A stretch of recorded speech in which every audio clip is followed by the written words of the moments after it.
Can we start with the first? This is not news hour, okay? When I'm telling you an answer, you can't ask me another question. You're making a cardinal mistake, Sadhguru. You have a different package here. So it's okay to have fear, it's okay to be insecure. These are the four things, Sadhguru, that we are told to get rid of. Who is your guru? Whose? Why should I reveal? If I give you tools for transformation, the only thing is to learn to use the tools, that's all.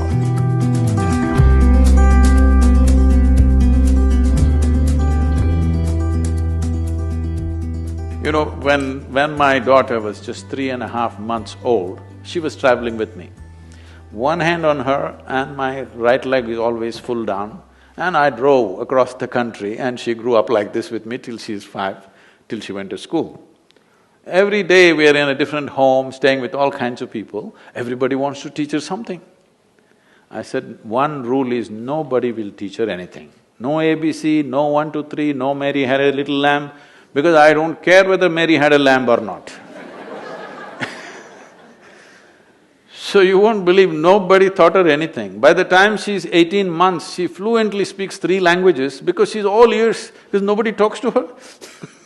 She just grasps everything around her because nobody is teaching her anything. And she grew up like this, and when she was 12, 13 years of age, one day she came up to me. She just came back from school, disturbed about something there. And she said, you're teaching everybody so many things, you're not telling me anything. I said, well, I don't do anything unsolicited. Here you come now, let's see. So this is all you need to know. So what I want to know is how human you are. Let me tell you, this is how human I am. I haven't finished my question. No. I want to know how human you are, Sadhguru. Because, and the reason I'm asking you this is because very often we want to be guided by people who we feel have transcended the insecurities of humanity. So I want to know whether you're scared of something. I want to know whether you experience fear, and I would also like to know whether you have attachments. Can we start with the first? Let me finish this. This is not news hour, okay? When I'm telling you an answer, you can't ask me another question.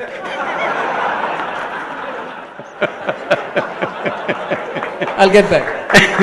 I'll get back. And we're not yet in Republic either. You're making a cardinal mistake, Sadhguru. In 2014, I met a young man called Rahul Gandhi. Oh. I don't know why anyone's laughing again. He too interrupted me like you did. I got back later. Please continue. But you'll have to answer my question later.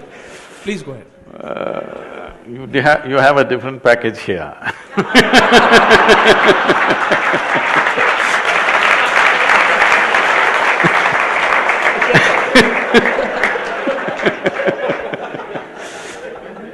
So, I will come to that. I'm very much going towards that. So the girl comes to me and says this, then I say, see, this is all you have to know. Never look up to anybody. She looks at me, what about you, kind of thing. I said, not even me. Never look up to anybody. Never look down on anybody. This is all the teaching. If you don't look up to anything, if you don't look down on anything, you will see everything just the way it is. If you see everything just the way it is, you will navigate your life effortlessly. That's all it takes. Now, how human am I?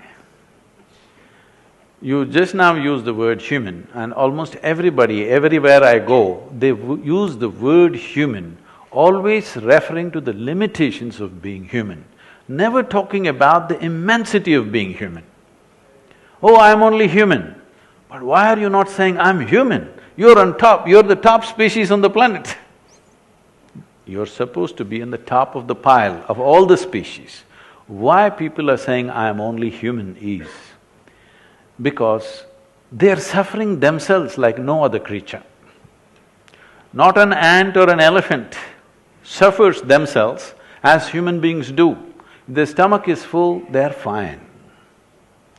For a human being, stomach empty, only one problem, stomach full, 100 problems. The reason is this is an evolutionary thing. It's an evolutionary thing that what you call as your cerebral flower, this brain, is new to you. You know, in the evolutionary scale of things, it is a new happening, this intellect. And most people have not figured how to handle it. They're not suffering the world, they're suffering their own thought and emotion most of the time. Why is it? Your education systems did not even teach you how to handle your thought, how to handle your emotion. Now, the moment you say you're human or not, first thing, the next question somebody will ask is, can I pull a gold chain from thin air? Can I do something else? Or can I pull out a rabbit from the vessel? Or can I pull a pigeon out of my pocket? If I pull a pigeon out of my pocket, what will you have? You will have a bird, I'll have a shitty pocket. This is not going to change anybody's lives. I will show you a miracle. I will show you people who are full-on activity, not people who are sitting in some cave. Full-on activity, all right? 20 hours a day, 7 days of the week, we're all on. I'll show you people for 5, 10, 15 years. They've not had a moment of anger, agitation, irritation, nothing. They live joyfully, blissfully. This is the miracle the world wants. This is the miracle the humanity needs. If this happens to you, you will not refer to human as a limitation. You will talk about human as a huge possibility. My question was about whether you need to transcend a few things. I personally think it's all right. It's good to feel fear, it's good to have insecurities, it's good to be attached. But what we are constantly told is to be guilty about fear, to be worried about expressing or being open about… That's multiplying the problem. Now you have fear and now you have guilt. Sadhguru, I listen to you. I still watch News Hour, so what can I do?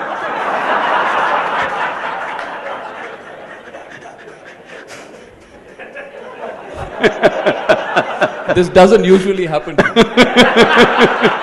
But Rotary Club, well, okay, so you made me forget my question. My point was that we are constantly told to be embarrassed about our insecurities, right? We are told not to have attachments. We are constantly told that in our lives and in our own Hindu philosophies and other philosophies to lose attachments. I want to know why this is necessary, which is why I asked you, because you were described as an enlightened soul, which I know you are. I asked you whether an enlightened soul like you feels insecurity, experiences attachment. See, why this has come up is because people have a selective sense of involvement. This is what I said when I said, do not look up to anything, do not look down on anything.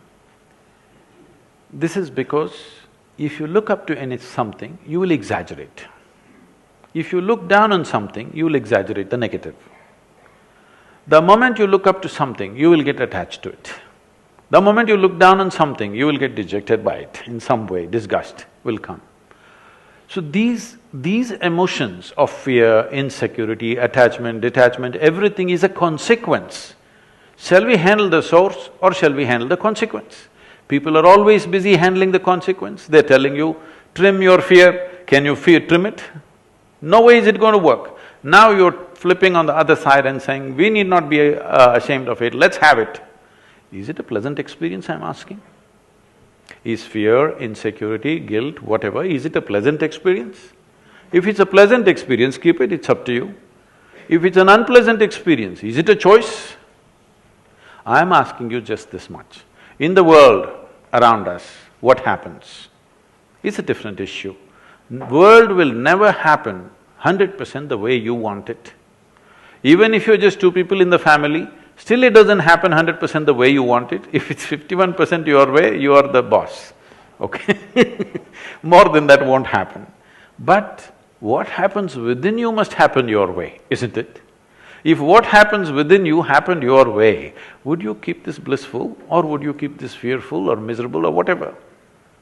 You wouldn't do that to yourself, isn't it? At least for yourself, you want the highest level of pleasantness. Though what you want for your neighbor may be debatable, but what you want for yourself is very clear, isn't it? So it's okay to have fear, it's okay to be insecure? No, I didn't say that. It's okay to be attached? I'm asking you, if you had a choice… And what about ego, Sadhguru? Fear, insecurity, attachment and ego. These are the four things, Sadhguru, that we are told to get rid of. Over a period of time, we are told that as you grow older and you learn more in life, you must learn to give away all four. Pardon me? Who is your guru? Who's? Why should I reveal? No, but this is a fact. This is what we are told. Is it necessarily the truth? Let's go one at a time. The ego. Everybody is talking about this. Right now, in any human being for that matter, if they do something wonderful, they'll say, I did it.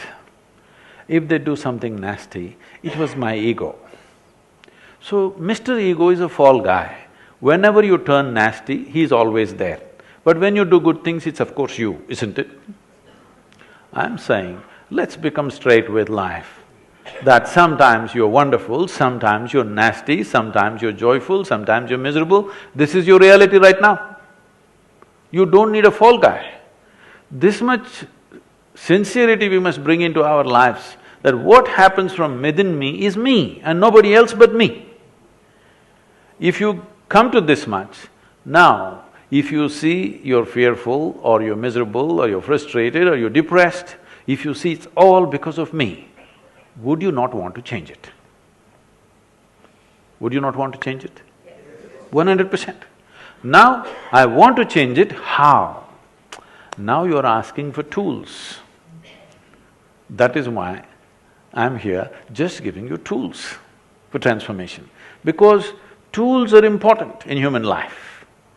As human beings, we are dominating the planet only because of our ability to use tools.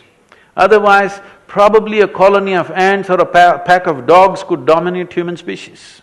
But we can use tools. The power of tools is such. Right now, if I ask you to unscrew a little screw in this furniture, you may lose all your nails, it'll not come out. You may lose some of your teeth, it'll not come out. If I give you a little screwdriver, it'll come out. So similarly, to handle the inner dimensions, there are tools. These tools… this is the USP of this country, which is all messed up right now, that people have not presented it properly. If I give you tools for transformation, the only thing is to learn to use the tools, that's all. You don't have to believe any philosophy, you don't have to adhere to any ideology, you don't have to look heavenward because you don't know in which direction it is. People are looking up. After all, you're sitting on a round planet and the damn thing is spinning all the time. If you look up, you're inevitably looking up in the wrong direction.